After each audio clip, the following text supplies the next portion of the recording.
Hello, students. I hope you are fine. In this session, we are going to cover the introduction to general pharmacology. Under this chapter, we have several objectives to cover. So let's see those objectives that we have to cover. Here we have course outline, we have the chapter outline, which is including introduction, principles of the pharmacokinetics, different routes of drug administration and respective advantages and disadvantages, principles of pharmacodynamics, drug toxicities and drug interactions are the outline of the chapter. As objective, at the end of this chapter, the student will be able to define terminologies used in the pharmacology. We have several terminologies, so the student will be able to define those terms and explain the principles of pharmacodynamics, mechanism of action, dose relationship, and the parameters of pharmacokinetics. Those for pharmacokinetics parameters should be understood. And predict drug safety, effectiveness, and factors that affect drug action and adverse drug reaction have to be clearly understood. As introduction to pharmacology, so here we have the definition of the pharmacology. The term pharmacology is obviously derived from the ancient Greek word for drug, which is pharmakon, and the suffix logy, which means the study of. So generally, pharmacology is the study of drug. So pharmacology jechuun egaa termoota Giriikii lama pharmakon jennuu fi loojii jedhaman lamaan kanarraa kan inni derive ta'e. Pharmakon jechuun qoricha jechuu ta'e, loojii jechuun study jechuudha. Pharmacology can be defined as the study of substances that interact with living systems through chemical process, especially by binding to regulatory molecules and activating or inhibiting normal body process. waliigalatti egaa pharmacology substanceotni adda addaa akkamitti living organism wajjiniin interact akka godhan karaa keemikaalawaa ta'aniin keessattuu regulatory molecule maybe protein specific ta'etti receptor wajjiniin interact gochuudhaan process wayii inhibit gochuu yookaan activate akkamitti akka godhu kan qoratudha jechuudha. እዚህ መድኃኒት ወይም የሆነ ሰብስታንስ ከሊቪንግ ኦርጋኒዝም ጋር ኢንተራክት አድርጎ በኬሚካል ፕሮሰስ ከሆነ ሪሴፕተር ወይም ከሆነ ሬጉላቶሪ ሞሊኩል ወይ ፕሮቲን ጋር ኢንተራክት አድርጎ የሆነን ፕሮሰስ እንዴት አክቲቬት ያደርጋል እንዴት ኢንሂቢት ያደርጋል የሚለውን ሜንሊ የፋርማኮሎጂ ፎከስ ነው ማለት ነው። These substances may be chemicals administered to achieve beneficial therapeutic effects on some process within the patient or maybe for their toxic effects. So generally substance on namasofnu kuni galma lamaaf kennamuu danda'u. Tokko faayidaadhaaf, yaaliidhaaf, dhukkuba wayii yaaluudhaaf, yookaan dhukkuba wayii diagnosis gochuudhaaf, yookaan dhukkuba wayii ittisuudhaaf, preventioniidhaaf, as prophylaxis. Karaa biraatiin kun ittisaaf, yaaliidhaaf, diagnosisiidhaaf kan jennu beneficial effectidha. Faayidaa gaariidhaaf gaafa qoricha fayyadamnu, gaafa substaansii fayyadamnudha. Faallaa kanaatiin miidhaa wayii akka fiduuf, animaalii wayii ajjeesuudhaaf yookaan of miidhuudhaaf ta'us ni mala. Kanaafuu toxic effectidhaa fi beneficial therapeutic effectidhaaf kennamuu danda'u jechuudha. Kanas ta'e sana doozii kamiin effectii kana fidan, side effectiin isaa kamii, akkamitti effectii sana fidee akkamitti absorb ta'ee akkamitti metabolismiin geggeeffame akkamitti excrete ta'ee qorichi kun kan jedhu kun dhimma ፋርማኮሎጂቲ jechuudha.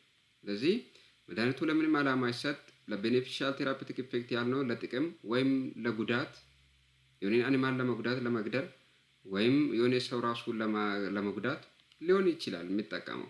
ነገር ግን ምንም ይሁን ምን አሁን የመጣው ውጤት ኢፌክቱ በምን መጠን ነው የመጣው? በምን ጊዜ ውስጥ ነው የመጣው?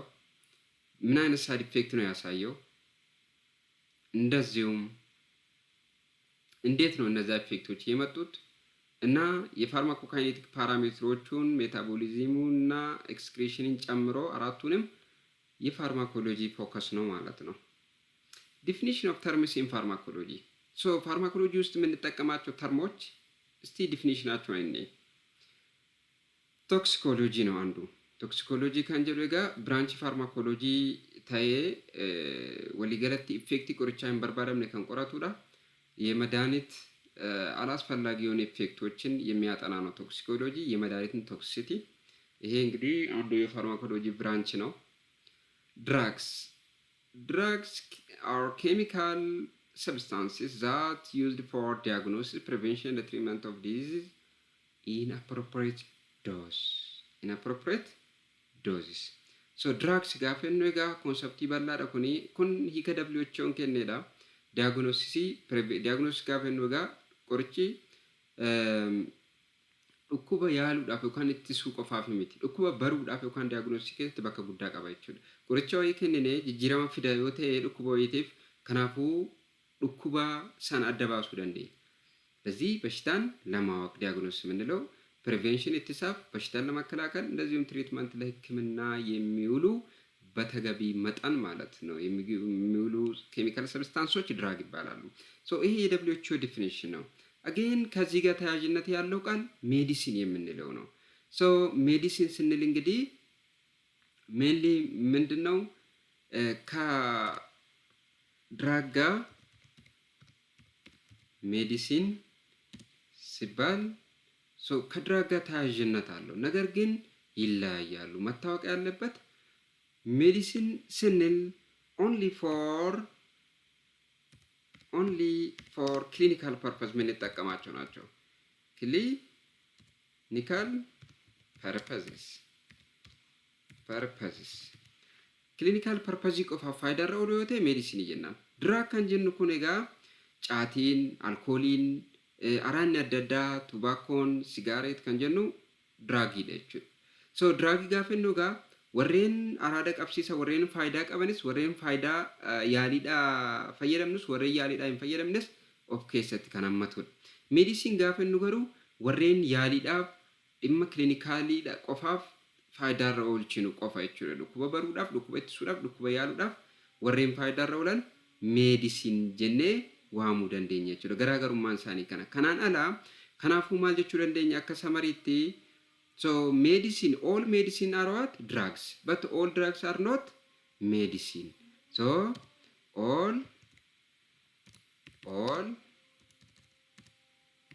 all drugs are what? All drugs are medicine. But not vice versa. So not vice versa. Fallan samo soba. Kanechu mal jechuudha qorichi wantonni drug tan hundi isaani all medicine kan jennu hundi isaani drug garu medicine hundi drug hundemmo medicine miti. All medicines are what? Drugs. But not vice versa. So medicine kan jennu hundi isaani drug dhagaru drug hundi isaani medicine miti. Maaliif drug hunda isaani dhimma clinical purpose faaydaa hin oolchinu waan ta'eef yaaliidhaaf hin oolchinu waan ta'eef. Kanaafuu fakkeenyaaf alkoolii, caatii dhimma fayyaatiif kallattiidhaan hin oolchinu. Kanaaf draagiin hundi isaanii meedisinii miti. Meedisinii hundi isaanii garuu maa inni drug jechuudha. Kan biraa termiin beekamuu qabu mechanism of action. The way by which drugs can produce therapeutic effect. የሆነ ኬሚካል በምን ፕሮሰስ ነው በምን ሜካኒዝም ነው የሆነ ኢፌክት ያመጣው የምንለው ሜካኒዝም ኦፍ አክሽን ነው የምንለው። ሶ ቴራፒውቲክ ኢፌክቱ ፕሮዲዩስ የሆነው በምን መንገድ ነው? ከራ ከቢኒ ከን ኢፌክት ሰና ፊዴ ከን ጀዱ አከሚቲ ፊዴ ከን ጀዱ ከራ ኢኒቲን ፊዴ ሰና ጋፋ ኤክስፕሌን ጎቹ በርባዳኒ ሜካኒዝም ኦፍ አክሽን ይጀናን ጀቹ ተርሚን ብራ ዶዚድ Dose is the amount of the drug to be administered at one time. Yeroo tokkotti hammi qorichaa scientifically effective fiduu danda'a ኢፌክቲን ኩን ኢፌክቲ ቴራፐቲክ ኢፌክቲ ta'uu danda'a ኢፌክቲ biraas ta'uu danda'a walii galatti garuu ኢፌክቲ ፋርማኮሎጂካል ኢፌክቲ doozii hamma murtaa'aa ta'e saayintifikaalii piruuvan ta'een yeroo tokkotti kan kennamu sun doozii jennaan. Garuu walii galatti wanti beekuu qabnu dooz tarmiin jedhu kun xiqqoo ni bal'ata tinnish safaa ilal konseptu. Dooz kan jennu egaa siingil doozii ta'uu danda'a. Yeroo tokkotti kan fudhatu siingil dooziidha yeroo baay'ee jechuudha wanti beekamuu qabu. ሲንግል ዶዝ ነው የምንለው at one time. ሶ በቀን ውስጥ ደግሞ ለምሳሌ 3 ቢወስድ በአንድ የሚወስደው ሲንግል ዶዝ፣ በሙሉ ቀን የሚወስደው ዴይሊ ዶዝ፣ እንደዚሁም ደግሞ የህክምና ጊዜያትን እስኪያልቅ የሚወስደው ደግሞ ቶታል ዶዝ እንላለን። ሶ የሮ ተኮት ከን ፍለቱ ሲንግል ዶዝ ኢዳ ጉያ ጉቱቲ ጉያ ቴሮ አፍሮ ፍለቴ ወልቲ ዳኔ ከን ጉያ ቴሮ አፍሮ ፍለቱ ሱን ዴይሊ ዶዝ ኢዳ amma guyyaa fakkeenyaaf guyyaa 5 guyyaa 7 ajajamuu danda'a qorichi tokko haga turtii yaalii dhumu kunitti kan fudhatamu tootaal doozii jechuu dandeenya. Garuu commonly termiin kun egaa yeroo tokkotti hamma qorichaa fudhatamee effective pharmacologic effectii fida jedhamee amanamuudha. Effects specifically therapeutic effect gaafinnu egaa desired results of administration of medication idha. Productii tokko drugii tokko gaafa administer ta'u maalirraa barbaadame effect akkamiirraa barbaadameeti kan inni administer ta'e kan jedhu therapeutic effect jenna jechuudha. Effect gaarii ta'e jechuudha. So ከመድኃኒቱ መድኃኒት administer ለምንድን ነው የሆነው ማለት የሆነ ውጤት እንዲያመጣ ነው አይደል? ያ የሚፈለገው ሪዛልት ውጤት ቴራፒውቲክ ኢፌክት ነው የምንለው። ለምሳሌ አንቲፔን ተጠቀመ ምንድን ነው የአንቲፔን ግቡ ፔን ሪሊፍ ማድረግ ነው። ፔኒ ሪሊፍ gochuudha dhukkubii dhabamsiisuudha yookaan hir'isuudha. Kanaafuu kun therapeutic effect jenna. Onset termiin biraa onset of action kan jennuudha.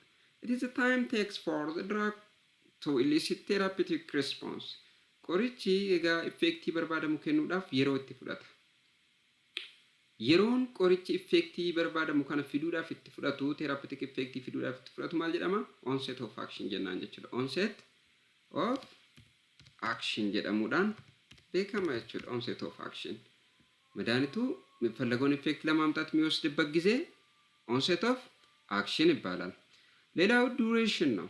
It is a time drug concentration sufficient to elicit therapeutic response. So መድኃኒት በበቂ ሁኔታ ደም ውስጥ ቆይቶ ለምን ያክል ጊዜ ነው ኢፌክቱን የሰጠ? So duration of action የምንለው እንግዲህ መድኃኒቱ ለምን ያክል ጊዜ ኢፌክት ሰጠ የምንለው duration of action ነው። ሶ ኢፌክቱን ለመጀመር onset of action እንላለን። ከጀመረ በኋላ ለምን ያክል ጊዜ ነው ኢፌክቱ መስጠቱን የሚቀጥለው መድኃኒት የምንለው እንግዲህ duration of action ነው። ሶ ኢፌክቲ ኤገሉዳፍ onset of action ኢዳ የሮን ትብረት ኢፌክቲ ኤርገ ኤገለ ሞ የሮ አማሚቲ ኢፌክቲ ከና ከኑ ትፉፋ ካንጀል duration of action termiin biraa beekamuu qabu pharmacology keessatti commonly fayyadarra oolu side effect. So it is effects that are harmful and undesired that occur in addition to the desired therapeutic effects. So harmful effect miidhaa fiduudha kuni kan hin barbaadamne. So waliigalatti egaa qorichi effect lama qaba. Effect barbaadamu therapeutic effect fi effect hin barbaadamne side effect kan jennuudha.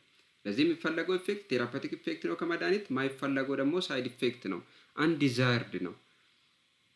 in addition to desired therapeutic effect መታወቅ ያለበት ይሄ ኢፌክት የሚመጣው at the same time መድኃኒቱ ቴራፒውቲክ ኢፌክት እየሰጠ ሳለ ነው።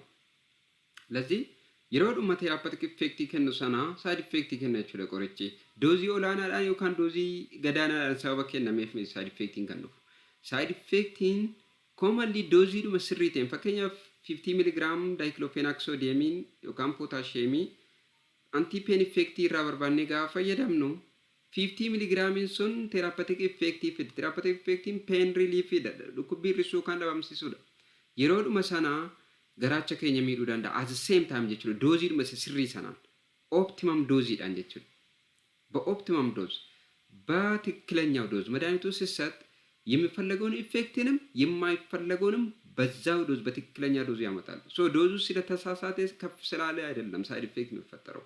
ሶ በዛው ዶዝ በዛው ቴራፒውቲክ ኢፌክትን በሚሰጥ ዶዝ ነው ሳይድ ኢፌክት የሚመጣው።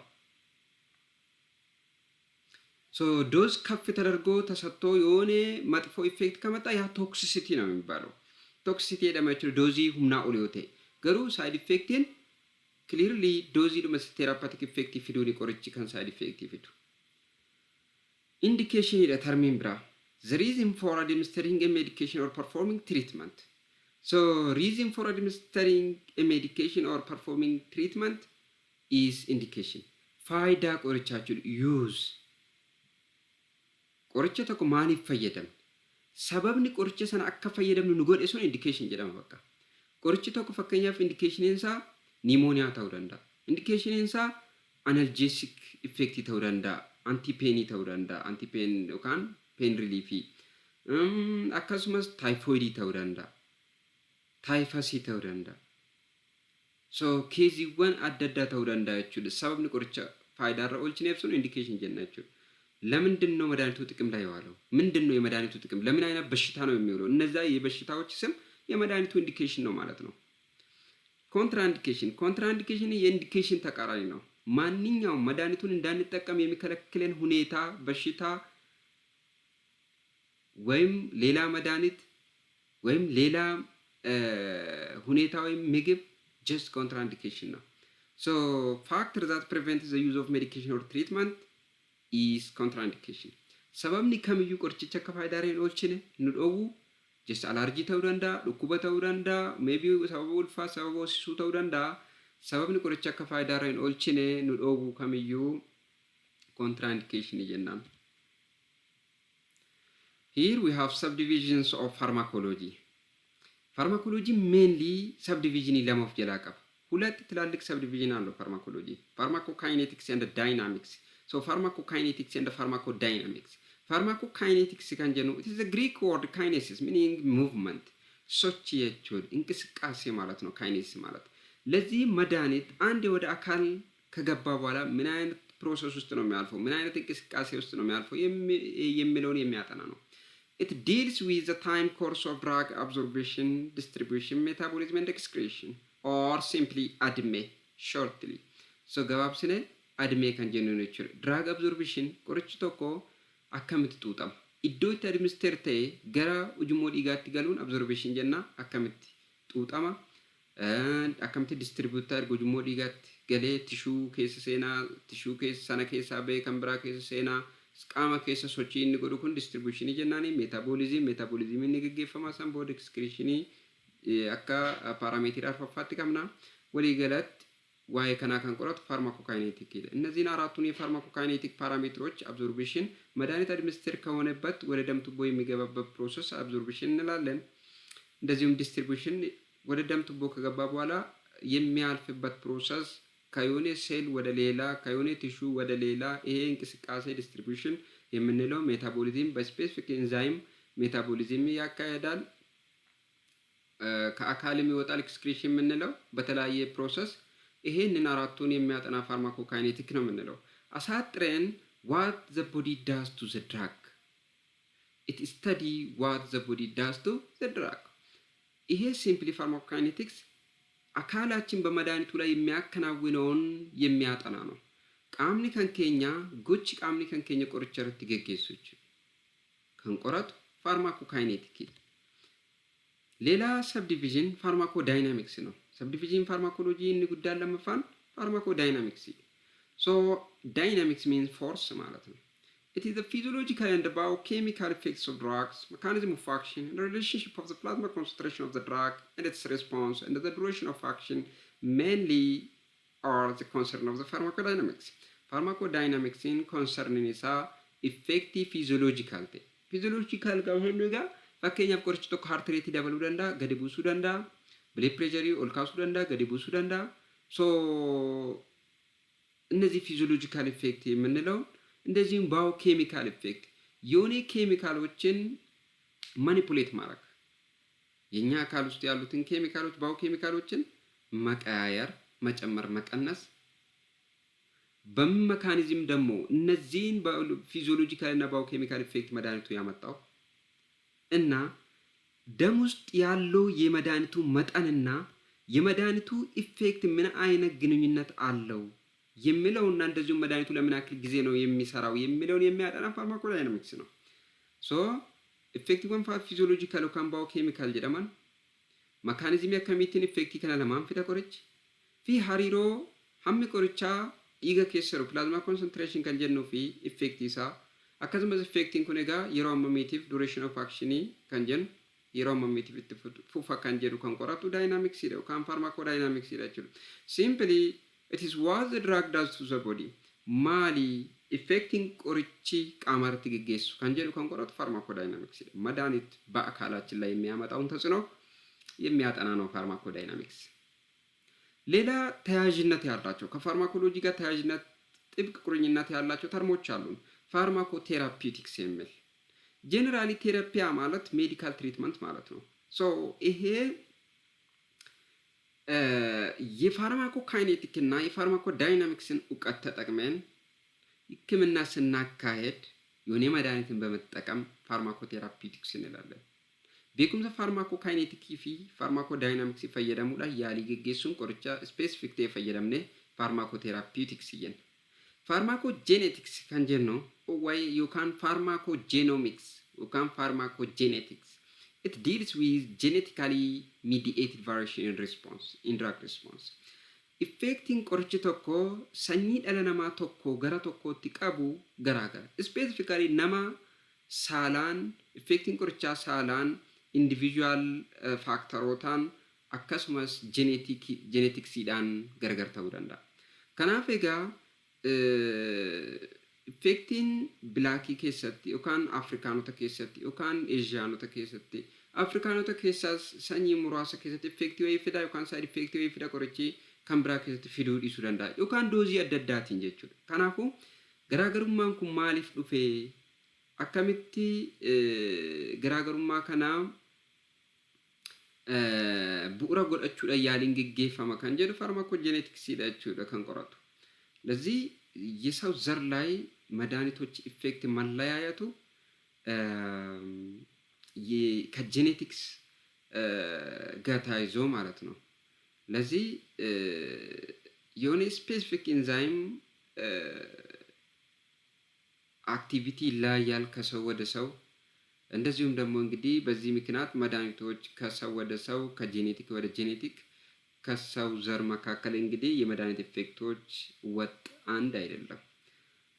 ለዚህ ለምሳሌ አባካብር የሚባለው የኤችአይቪ መድኃኒት የሆነ ሰዎች ውስጥ በጣም ከባድ የሆነ አለርጂክ ሪአክሽን ያመጣል፣ ሌሎች ውስጥ አያመጣም። ለዚህ እነዛ ጄኔቲክ ስፔሲፊክ ጄኔቲክ ፊኖሚና ስላላቸው ነው ያንን ሪአክሽን ዲቨሎፕ የሚያደርጉት። ለዚህ ለነዛ ሰዎች ቴስት ሲደረግና ጄኔቲክ ቴስት ማለት ነው እንደዚህ አይነት የኢንዛይም አይነት ካላቸው ቀድሞ ይታወቃል ማለት ነው። መድኃኒቱ ከተሰጠ አድቨርስ ሪአክሽኑ ወይም ቶክሲሲቲ ወይም አለርጂ ዲቨሎፕ ያደርጋሉ የሚል ለዚህ አይሰጣቸውም ማለት ነው። አጌን እንደዚህ አይነት እነዚህን አለርጂክ ዲቨሎፕ ለማስደረግ ምቹ የማይሆኑ ኮንዲሽኖች ከሌሉ ለሆነ ኢንዲቪጁዋል ጄኔቲክ ቴስት ተሰርተው ያንን መድኃኒት መውሰድ ይችላሉ። ሶ ጄነራሊ እንግዲህ ይሄ ፋርማኮጄኔቲክስ መድኃኒቶች ከተለያዩ ጂን ጋር ምን አይነት ሬስፖንስ ያመጣሉ፣ ለምንድን ነው ልዩነቱ የተፈጠረው፣ እንደዚሁም ሕክምናውን እንዴት ይደረግ የሚለውን ነው የሚያጠናው ማለት ነው። ሌላ ክሊኒካል ፋርማኮሎጂ ነው። It deals with pharmacological effect of drug in man.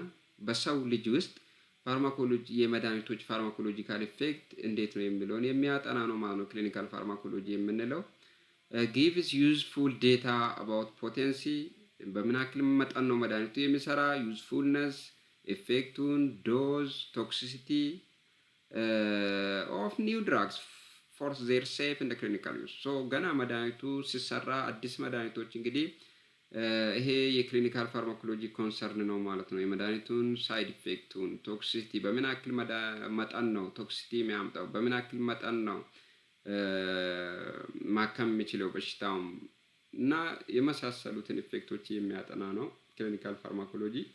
ቆርቻ ራን tokko egaa yeroo ዲስከቨር ta'u qorannoo taasifaman keessaa tokko egaa hamma kamiin hojjeta, doozii kamiin dhukkuba sana yaala, dooziin yoo hammamii ol ta'e immoo effektii hin barbaachisne fida yookaan toksitii fida kan jedhu keessattuu qorichoota haaraaf kan mainly qoratu egaa clinical pharmacology-dha.